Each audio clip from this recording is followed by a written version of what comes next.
माघ मास की गणेश चौथ व्रत कथा। पार्वती जी ने अपने पुत्र गणेश से पूछा कि हे वत्स, माघ मास की चतुर्थी को किसका व्रत और पूजन करना चाहिए, सो बताओ। श्री गणेश जी ने कहा कि हे जननी, माघ मास की चतुर्थी को भालचंद्र की षोडशोपचार से पूजा करें। पूजा के बाद तिल के लड्डू बनाकर श्री गणेश जी को भोग लगाएं, प्रसाद वितरण कर इन्हीं लड्डुओं को खाएं। इस व्रत की एक कथा सुनाता हूँ, सो सुनिए। सतयुग में महान धर्मात्मा सत्यवादी राजा हरिश्चंद्र राज्य करते थे। उनके राज्य में ऋषि शर्मा नामक एक ब्राह्मण रहता था। उसके छोटी आयु का एक बालक था।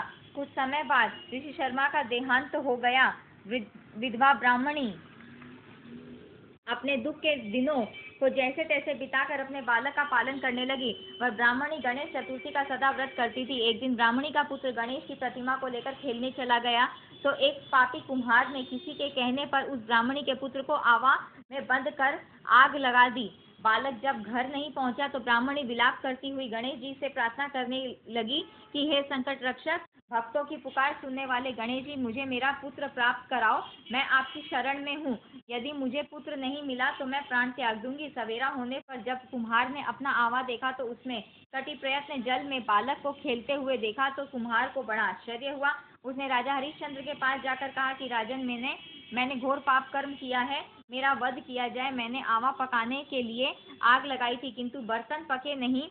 तब किसी दुष्ट ने कहा कि अगर तुम आवे में किसी बालक की बलि दोगे तभी तुम्हारा आवा पकेगा। मैंने एक बालक को आवे में दबाकर आग लगा दी किंतु जब आवे को खोलकर देखा तो कमर तक अग्नि में यह बालक खड़ा हुआ खेल रहा था। यह समाचार सुनकर वहां ब्राह्मणी आ गई और अपने बालक को उठाकर छाती से लगा लिया।